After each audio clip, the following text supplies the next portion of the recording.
Pernahkah Anda bertanya-tanya tentang misteri stigmata, luka-luka misterius yang menyerupai luka-luka Yesus Kristus saat disalibkan? Stigmata berasal dari kata Yunani yang berarti tanda, mengacu pada manifestasi fisik dari luka-luka di tangan, kaki, pinggang, dan dahi, yang menyerupai luka-luka yang diderita Yesus Kristus saat disalib. Ini adalah fenomena yang tertanam kuat dalam gereja Katolik, yang dipandang oleh banyak orang sebagai tanda kemurahan ilahi, tanda kekudusan, atau panggilan untuk menderita bagi Kristus.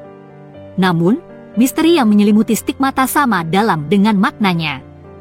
Kejadiannya jarang terjadi dan luar biasa, menimbulkan kekaguman sekaligus keraguan.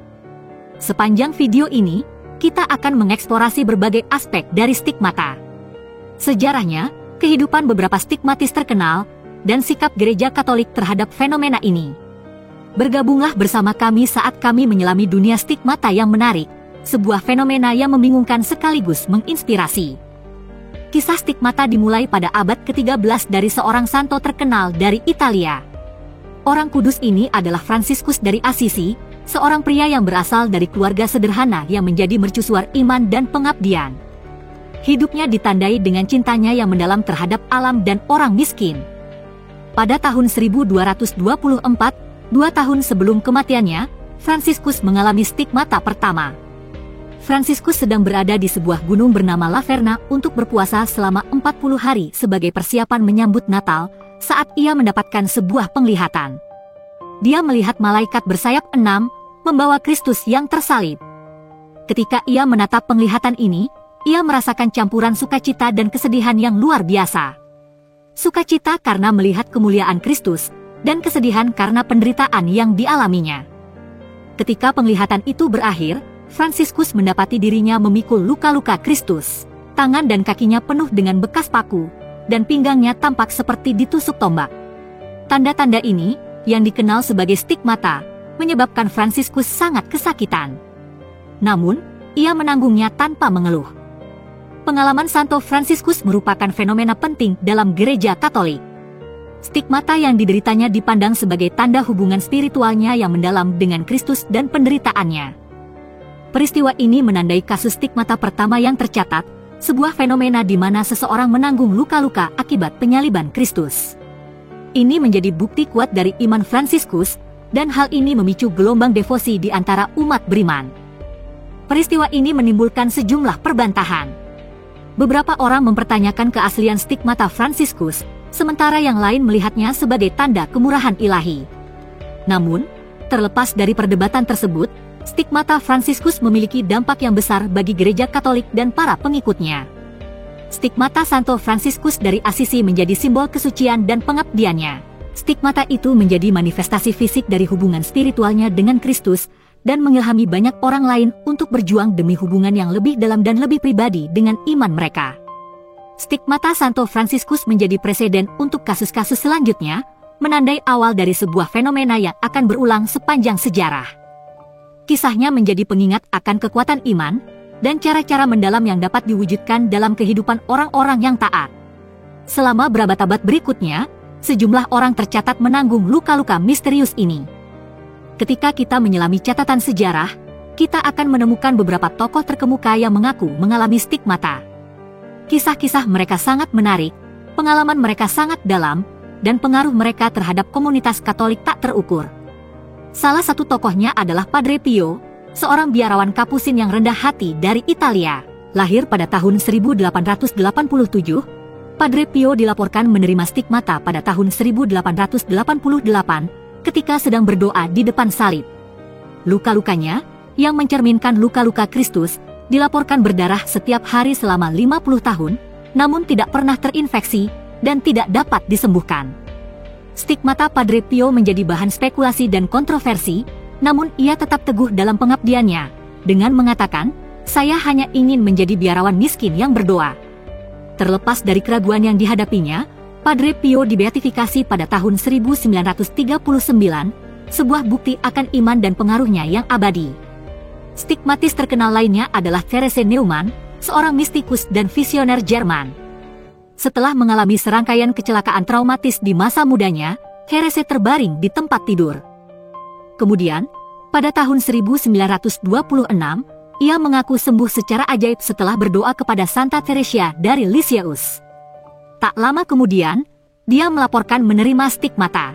Setiap hari Jumat, selama 36 tahun berikutnya, Therese Neumann dikatakan telah mengalami sengsara Kristus, tubuhnya menunjukkan luka-luka yang konsisten dengan penyaliban. Meskipun banyak investigasi dan tuduhan penipuan, Theresia bersikukuh bahwa pengalamannya adalah tulus, menginspirasi banyak orang dalam komunitas Katolik dengan imannya yang tak tergoyahkan.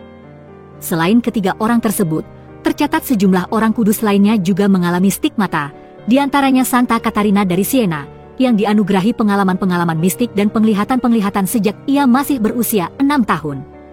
Lalu ada Santa Gemma Galgani, Santa Rita dari Cascia, dan sejumlah orang kudus lainnya. Pengalaman mereka, yang beragam dan unik, telah menimbulkan berbagai reaksi, mulai dari skeptisisme dan ketidakpercayaan, hingga kekaguman dan penghormatan. Namun, terlepas dari kontroversi yang melingkupi mereka, stigmata-stigmata ini telah memainkan peran penting dalam pertumbuhan iman Katolik.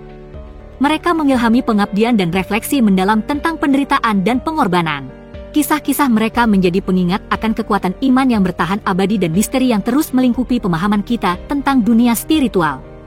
Orang-orang ini, yang menanggung luka-luka Kristus, telah meninggalkan jejak yang tak terhapuskan dalam sejarah gereja Katolik. Kehidupan dan pengalaman mereka terus beresonansi dengan banyak orang, memupuk hubungan yang lebih dalam dengan yang ilahi, serta menginspirasi banyak orang lain dalam perjalanan spiritual mereka. Di lain pihak, Gereja Katolik selalu mempertahankan pendekatan yang hati-hati dan bijaksana terhadap stigmata. Memang, gereja tidak asing dengan peristiwa mistis yang tidak dapat dijelaskan.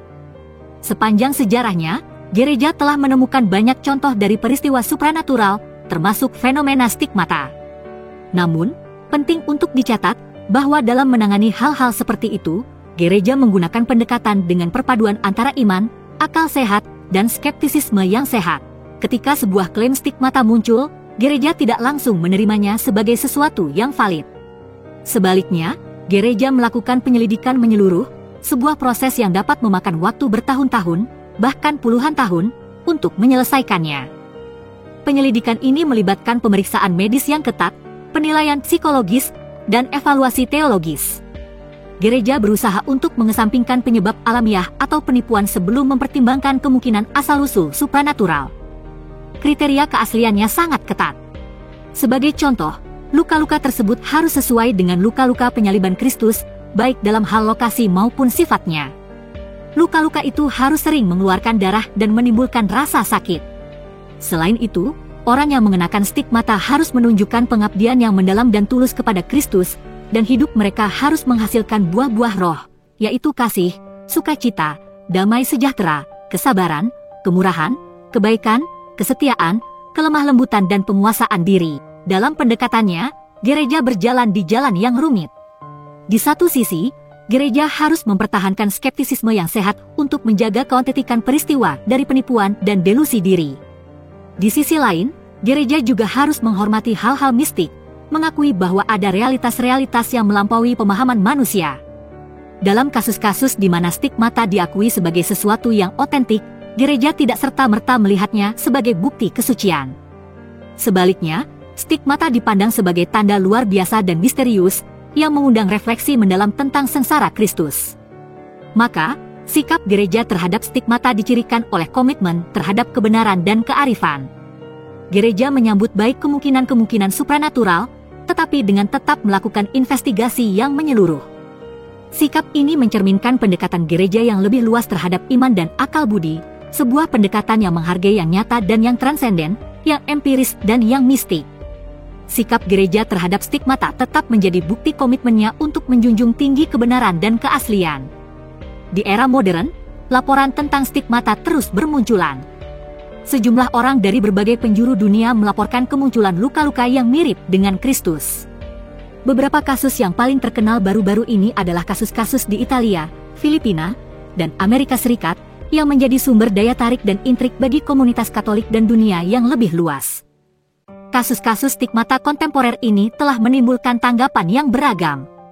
Sementara banyak orang di dalam komunitas Katolik memandangnya sebagai tanda kemurahan ilahi atau pengingat akan penderitaan Kristus, yang lain memandangnya dengan skeptis, mengaitkannya dengan penyebab psikologis atau fisik. Di dunia yang semakin bergantung pada ilmu pengetahuan dan teknologi, stigmata tetap menjadi misteri yang belum terpecahkan. Dalam perjalanan kita menelusuri sejarah stigmata, dari kejadian pertama yang tercatat hingga hari ini, kita telah melihat bagaimana perwujudan pengabdian yang luar biasa ini telah membentuk kehidupan dan mempengaruhi komunitas Katolik. Kisah-kisah menarik dari para stigmatis yang terkemuka sepanjang sejarah memberikan kita gambaran tentang kedalaman iman mereka, sebuah iman yang begitu kuat sehingga termanifestasi secara fisik. Dari sudut pandang gereja, stigmata berfungsi sebagai bukti kekuatan iman yang abadi dan misteri ilahi yang melampaui pemahaman manusia. Di era modern ini, stigmata terus membangkitkan intrik dan perdebatan, mengingatkan kita bahwa iman adalah sebuah perjalanan yang terus berkembang, penuh dengan keajaiban dan misteri. Baik dilihat sebagai rahmat ilahi atau teka-teki jiwa manusia, stigmata tidak dapat disangkal memiliki tempat yang signifikan dalam gereja Katolik. Sebuah fenomena yang sangat terkait dengan iman, terus menginspirasi kekaguman dan devosi. Ketika kita terus mengeksplorasi teka-teki stigmata, kita diingatkan akan kekuatan iman yang abadi dan misteri ilahi yang berada di luar pemahaman kita. Terima kasih telah menyaksikan video ini. Tuhan memberkati.